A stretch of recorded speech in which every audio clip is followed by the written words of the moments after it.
ನಮಸ್ಕಾರ ವೀಕ್ಷಕರೇ, ವಿಶೇಷ ಕಾರ್ಯಕ್ರಮಕ್ಕೆ ಸ್ವಾಗತ. ನಾನು ಭಾವನಾ. ಇವತ್ತು ನವೆಂಬರ್ 14 ಅಂದರೆ ಮಕ್ಕಳ ದಿನಾಚರಣೆ. ಮಕ್ಕಳು ಅಂದಮೇಲೆ ಕೇಳಬೇಕಾ, ಅವರು ಎದ್ರು ಚಂದ, ಬಿದ್ರು ಚಂದ, ಅತ್ರೂ ಚಂದ, ನಕ್ರೂ ಚಂದ. ಅಂತಹದ್ರಲ್ಲಿ ಅವರಿಗೆ ಅಂತ ಒಂದು ದಿನ ಇದೆ ಅಂದರೆ ಅದು ಇನ್ನಷ್ಟು ವಿಶೇಷ ಅನ್ನಿಸ್ಕೊಳ್ಳುತ್ತೆ.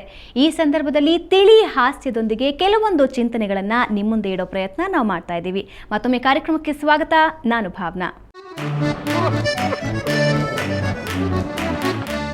ತಿಳಿ ಹಾಸ್ಯದೊಂದಿಗೆ ಚಿಂತನೆಯನ್ನ ನೀಡೋದಕ್ಕೆ ಇವತ್ತು ನಮ್ಮ ಜೊತೆ ಇದ್ದಾರೆ KP ಪುತ್ತೂರಾಯರು. ಇವರು ವೃತ್ತಿಯಲ್ಲಿ 40 ವರ್ಷಗಳಿಂದ ವೈದ್ಯಕೀಯ ಕಾಲೇಜಿನಲ್ಲಿ ಪ್ರಾಧ್ಯಾಪಕರು, ಆದರೆ ಪ್ರವೃತ್ತಿಯಲ್ಲಿ ಉತ್ತಮ ವಾಗ್ಮಿ, ಸಾಹಿತಿ, ಭಾಷಣಕಾರರು ಹಾಗೆ ಹಾಸ್ಯ ಕಲಾವಿದರು.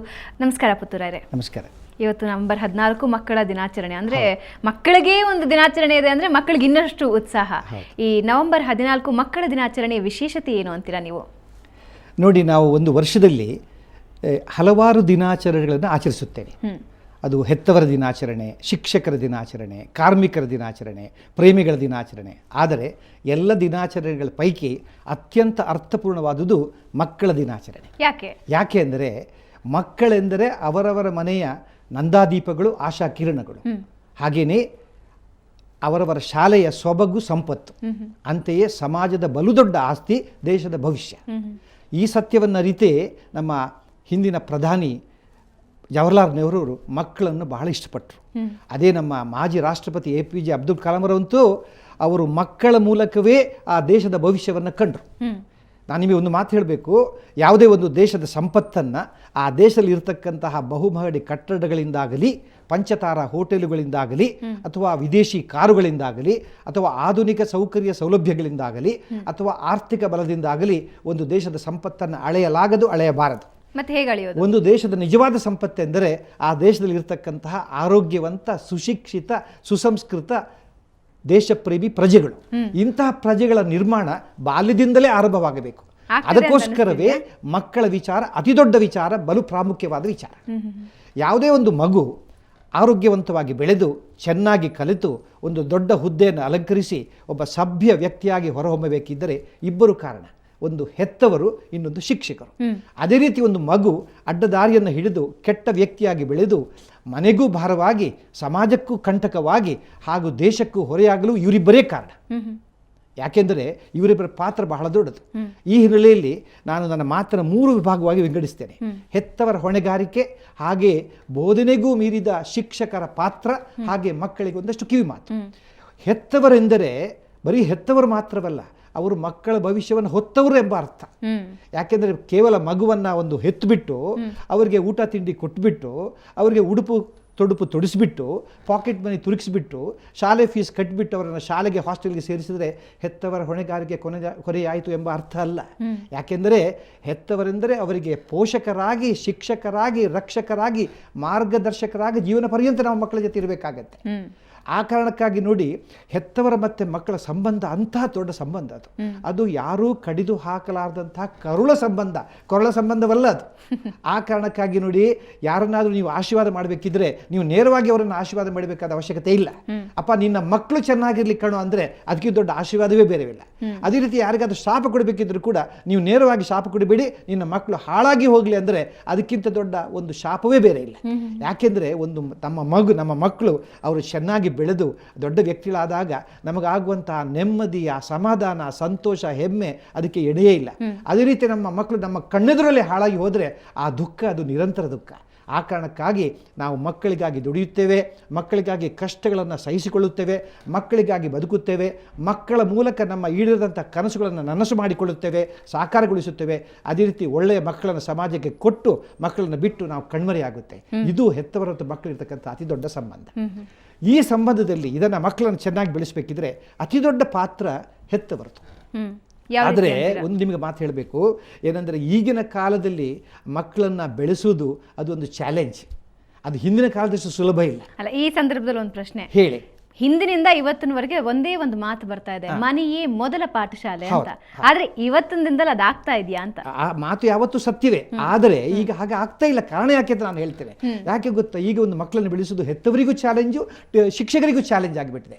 ನೋಡಿ, ಇದಕ್ಕೊಂದು 5 ಕಾರಣಗಳಿವೆ. ಹಿಂದಿನ ಕಾಲದಲ್ಲಿ ಆಗ ಒಂದು ಮನೆ ತುಂಬ ಮಕ್ಕಳು, ನೀವು ಹೇಳಿದ್ರಲ್ಲ ಹೇಳಿದ್ರೆ ಮನೆಯಲ್ಲಿ ಮಕ್ಕಳು ಸದ್ದು ಮಾಡಿದರೂ ಪರವಾಗಿಲ್ಲ, ಗದ್ದಲ ಮಾಡಿದರೂ ಪರವಾಗಿಲ್ಲ, ಮನೆಯನ್ನೇ ಗದ್ದೆ ಮಾಡಿದರೂ ಪರವಾಗಿಲ್ಲ, ಮಕ್ಕಳಿರಲ್ಲ ಮನೆ ತುಂಬ ಅಂತ ಇದರ ಮಾತಿತ್ತು. ಮನೆ ತುಂಬ ಮಕ್ಕಳು ಇರ್ತಿತ್ತು. ಆಗ ಪೇರೆಂಟ್ಸಿಗೆ ಒಂದು ರಿಸ್ಕ್ ಇರಲಿಲ್ಲ. ರಾಮ ಇಲ್ಲದಿದ್ರೆ ಧೂಮ, ಧೂಮ ಇಲ್ಲದಿದ್ರೆ ಭೀಮ, ಭೀಮ ಇಲ್ಲದಿದ್ರೆ ಚೋಮ, ಯಾರಾದ್ರೂ ಒಬ್ಬ ಸಿಗ್ತಿತ್ತು. ಈಗ ಹಾಗಲ್ಲ. ಈಗ ಏನಾಗಿದೆ, ನಮಗಿಬ್ಬರು ಮತ್ತೆ ನಾವಿಬ್ಬರು ನಮಗಿಬ್ಬರು ಅಂತ ಎರಡೇ ಮಕ್ಕಳು ಮನೆಗಾಗಿಬಿಡುತ್ತೆ. ಆರತಿಗೊಬ್ಬ ಮಗಳು, ಕೀರ್ತಿಗೊಬ್ಬ ಮಗ ಅಂತ. ಆದರೆ ಆರತಿಗೊಬ್ಬ ಮಗಳು ಏನಾಗಿಬಿಡುತ್ತೆ ಅಂದರೆ, ಎಷ್ಟೋ ಸಲ ಯಾವನ ಜೊತೆ ಓಡಿ ಹೋಗಿಬಿಟ್ಟು ಮನೆ ಹೆತ್ತವರಿಗೆ ಮುಖಕ್ಕೆ ಮಂಗಳಾರತಿ ಮಾಡಿಬಿಡ್ತಾಳೆ. ಆಮೇಲೆ ಈ ಕೀರ್ತಿಗೊಬ್ಬ ಮಗ ಅಂತಿರುವವನು ಅವನ ಪಾಪ ಹೆಣ್ಣು ಮಕ್ಕಳು ಹುಡುಗಿಯರ ಜೊತೆ ಸೆಂಟಿಮೆಂಟಲ್ ಆಗಿ ವ್ಯವಹಾರ ಮಾಡ್ಕೊಂಡ್ಬಿಟ್ಟು ಮೆಂಟಲ್ ಕೇಸ್ ಆಗಿಬಿಡ್ತಾನೆ. ರೊಮ್ಯಾನ್ಸ್ ಮಾಡಿ ಮಾಡಿ ನಿಮ್ಮ ಹಂಸ ಸೇರಿಬಿಡ್ತಾನೆ. ಆದರೆ ಈಗ ಹೆಚ್ಚಿನ ಕುಟುಂಬಗಳಲ್ಲಿ ಎರಡು ಮಕ್ಕಳು ಇಲ್ಲ. ಈಗ ನೋಡಿ, ಹೆಚ್ಚಿನ ಕುಟುಂಬ ನೀವು ನೋಡ್ಕೊಳ್ಳಿ, ಅವು ಒಂದೇ ಮಗು ಇರುತ್ತೆ. ಈಗ ನಾವಿವ್ರ ಮನೆಗೆ ಒಂದೇ ಮಗು. ಕಾರಣ ಯಾಕೆಂದರೆ ಈಗ ಹೆಚ್ಚು ಮಕ್ಕಳಾದರೆ ಈಗಿನ ಬೆಲೆ ಏರಿಕೆಯಲ್ಲಿ ನಮ್ಮ ಮಕ್ಕಳನ್ನು ಸಾಕುವುದು ಹೇಗೆ, ಅವರನ್ನು ಕಲಿಸಿ ವಿದ್ಯಾಭ್ಯಾಸ ಕೊಡಬೇಕು, ಆಗದ ವಿಚಾರ. ಅದಕ್ಕೋಸ್ಕರ ಈಗ ಹೆಚ್ಚಿನ ಮನೆಯಲ್ಲಿ ಒಂದೇ ಮಗು ಇರ್ತದೆ. ಅದಕ್ಕೆ ಸರಿಯಾಗಿ ನಮ್ಮ ಸರ್ಕಾರ ಕೂಡ ಅದೇ ಹೇಳುತ್ತೆ, ಮನೆಗೊಂದೇ ಮಗು ಸಾಕು ಅಂತ ಹೇಳುತ್ತೆ. ಯಾಕಂದರೆ ಈ ಪಾಪ್ಯುಲೇಷನ್ ಎಕ್ಸ್ಪ್ಲೋಷನ್ ಅಂದರೆ ಈ ಜನಸಂಖ್ಯಾ ಸ್ಫೋಟ ನಡೀತಿದೆ. ನಿಮ್ಗೆ ಗೊತ್ತಿರ್ಬೋದು, ಈಗ 700 ಕೋಟಿ ಜನಸಂಖ್ಯೆ ಜಾಗತಿಕ ಸಂಖ್ಯೆ, ಅದರಲ್ಲಿ 120 ಕೋಟಿ ಕೇವಲ ಭಾರತದ ಕೊಡುಗೆ. ಯಾಕೆಂದರೆ Indians are very good at indoor games. ಅದಕ್ಕೆ ಮೊನ್ನೆ ಸ್ಪಷ್ಟವಾಗಿ ಹೇಳ್ತಿದ್ರು, ಇದರಿಂದ ಒಂದು ಸ್ಪಷ್ಟವಾಗಿ ಒಂದು ವಿಚಾರ ವ್ಯಕ್ತವಾಗುತ್ತದೆ ಭಾರತದ ಜನಸಂಖ್ಯೆಯಲ್ಲಿ. ಏನು ಅಂತ ಹೇಳಿದ್ರೆ, ಇಲ್ಲಿಯ ಮಹಿಳೆಯರಿಗೆ ಹೆರಿಗೆ ನೋವೇ ಅಲ್ಲ ಅಂತಕ್ಕಂಥ ಒಂದು ಮಾತು ತಮಾಷೆಯಾಗಿ ಹೇಳ್ತಾ ಇದ್ರು. ಈಗ ಏನಾಗಿದೆ, ಅದಕ್ಕೆ ಸರ್ಕಾರ ಮನೆಗೆ ಒಂದೇ ಮಗು ಸಾಕು ಅಂತಾಗಿದೆ. ಮುಂದಕ್ಕೆ ಬಹುಶಃ ಹೀಗೆ ನಡೆದು ಬಿಟ್ಟರೆ, ಈ ಹೆಚ್ಚಳ ನಡೆದು ಬಿಟ್ಟರೆ, ಈ ಮನೆಗೆ ಒಂದು ಮಗು ಹೋಗಿಬಿಟ್ಟು ಬೀದಿಗೊಂದೇ ಮಗು ಸಾಕು ಅನ್ನೋ ಪರಿಸ್ಥಿತಿ ಬಂದರೂ ಬರ್ಬೋದು. ಇರಲಿ, ಮುಂದೆ ಊರಿಗೊಂದೇ ಮಗು ಅದು ಬಂದರೂ ಬರ್ಬೋದು. ಯಾಕಂದರೆ ಅಂಥ ಒಂದು ಹೆಚ್ಚಳ ಬರುತ್ತೆ. ಹೀಗಿರುವಾಗ ಒಂದು ಪ್ರಾಬ್ಲಮ್ ಆಗಿದೆ ಈಗ ಭಾವನವ್ರು. ಏನು ಗೊತ್ತಿಲ್ಲ ನಿಮಗೆ, ಒಂದು ಹೊಸ ಪ್ರಾಬ್ಲಮ್. ಒಂದೇ ಮಗು ಮನೆಗೆ ಇರುವಾಗ the parents have developed A new disease called as the single child syndrome ಅಂತ. ಇದೊಂದು ಹೊಸ ರೋಗ. ಯಾಕೆಂದ್ರೆ ಇರೋದು ಒಂದೇ ಮಗ, ಒಂದೇ ಮಗಳು. ಬೈಯೋಂಗಿಲ್ಲ, ಹೊಡೆಯೋಂಗಿಲ್ಲ, ಹೊಡೆಯೋ ವಿಚಾರ ಬಿಟ್ಬಿಡಿ, ಗದರಿಸುವಂಗಿಲ್ಲ. ಅವಳು ಕೇಳಿದ ಕೊಡಬೇಕು, ಅವ್ನು ಕೇಳಿದ ಕೊಡಬೇಕಾಗಿ. Mother is like an ATM and father is like a vending machine ಅಂತ ಕೂಡಲೇ ಕೊಡಬೇಕು. ಇಲ್ಲಾಂದ್ರೆ ಪಾಪ ಎಲ್ಲಿ ಬೇಸರ ಮಾಡ್ತಾರೋ, ಮಗ ಆದರೆ ಎಲ್ಲಿ ಮನೆ ಬಿಟ್ಟು ಹೋಗ್ಬಿಡ್ತಾನೋ ಅನ್ನೋ ಚಿಂತೆ ಇವರಿಗೆ. ಈಗ ಎಷ್ಟು ಟೆನ್ಷನ್ ಆಗಿಬಿಡುತ್ತೆ ಅಂದರೆ, ನನಗೆ ಒಂದು ಸಣ್ಣ ಕಥೆ ನಿಮಗೆ ಹೇಳ್ತೇನೆ. ನಾನು ಐವಾಸ್ ಎಕ್ಸಾಮಿನರ್, ಯಾವುದೋ ಒಂದು MBBS ಎಕ್ಸಾಮಿನರ್ಸ್ ಮಾಡಬೇಕಿದ್ರೆ ಒಬ್ಬರು DIG ಪೊಲೀಸ್ ಬರ್ತಾರೆ ನನ್ನ ಹತ್ರ. ಬಂದುಬಿಟ್ಟು ಕೈ ಮೇಲೆ ಕೇಳ್ತಾರೆ, ನನ್ನ ಮಗ 3 ಸಲ ಫೈಲ್ ಆಗಿದ್ದಾನೆ, ದಯವಿಟ್ಟು ಪಾಸ್ ಮಾಡಿ. ನಾನು ಹೇಳಿದೆ, ನೀವು ಯಾಕೆ ಬರಬೇಕು, ಅವನು ಉತ್ತರ ಕೊಟ್ಟು ಅವನೇ ಪಾಸ್ ಆಗ್ತಾನೆ, ನಾನು ಯಾರು, ನೀವು ಬರೋ ಅವಶ್ಯಕತೆ ಇಲ್ಲ. ಇಲ್ಲ ಸರ್, ನನ್ನ ಕೈ ಮುಗಿದು ಕೇಳ್ತಾ ಇದ್ದಾನೆ, ಪಾಸ್ ಮಾಡಿ. ಯಾಕೆ ನನಗೆ ಅವನು ವಾರ್ನಿಂಗ್ ಕೊಟ್ಟಿದ್ದಾನೆ, ಅಲ್ಟಿಮೇಟಮ್ ಕೊಟ್ಟಿದ್ದಾನೆ. ನೀನು ಹೋಗಿ ಯಾರ್ಯಾರು ಪರೀಕ್ಷಕರಿದ್ದಾರೋ ಅವರನ್ನು ಕಂಡು ಹಿಡಿದು ಕೈ ಮುಗಿದು ಏನಾದರೂ ಮಾಡಿ ನನ್ನ ಪಾಸ್ ಮಾಡು, ಇಲ್ಲದೆ ನಾನು ಕೋರ್ಸ್ ಡಿಸ್ಕಂಟಿನ್ಯೂ ಮಾಡ್ತೇನೆ, ಮನೆ ಬಿಟ್ಟು ಹೋಗ್ತೇನೆ, ಆಮೇಲೆ ನಿನ್ನ ಕೈಗೆ ಸಿಗೋಲ್ಲ, ನಾನು ನನ್ನ ಜೀವನವನ್ನೇ ಅಂತ್ಯಗೊಳಿಸುತ್ತೇನೆ ಅಂತ. ಈ ಪುಣ್ಯಾತ್ಮ ಕೈ ಮುಗಿದು, ಸರ್ ನನಗೆ 30 ಲಕ್ಷ ಸೀಟಿಗೆ ಕೊಟ್ಟ ಹಣ ಹೋದ್ರೂ ಪರವಾಗಿಲ್ಲ, ಇರೋದು ಒಂದೇ ಮಗ, ಅವನೇನಾದರೂ ಕೊನೆಯಾಗಿಬಿಟ್ರೆ ನಾನು ಇದು ಬದುಕಿ ಇರ್ಬೋದು ಸರ್, ಅದಕ್ಕೋಸ್ಕರ ನಿಮ್ಮ ಕಾಲು ಬೀಳ್ತಾ ಇದ್ದಾನೆ, ದಯವಿಟ್ಟು ಪಾಸ್ ಮಾಡಿ. ನೋಡಿ, this is the tension they have created among the parents.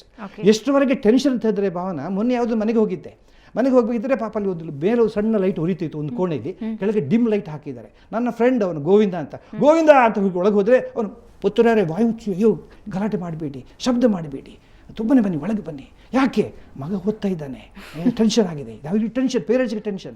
ನಾನು ಹೇಳಿದೆ, ಯಾವ ಕ್ಲಾಸು, 5th ಸ್ಟ್ಯಾಂಡರ್ಡ್, ಇವನು ಇಷ್ಟು ಟೆನ್ಷನ್, ಈ ಥರ ಟೆನ್ಷನ್ ಆಗಿಬಿಟ್ಟಿದೆ. ಇದು ಒಂದು ಕಾರಣ. ಎರಡನೇ ಕಾರಣ, ಹಿಂದಿನ ಕಾಲದಲ್ಲಿ ಅವಿಭಕ್ತ ಕುಟುಂಬಗಳಿದ್ದು, ಅಂದರೆ ಜಾಯಿಂಟ್ ಫ್ಯಾಮಿಲಿ.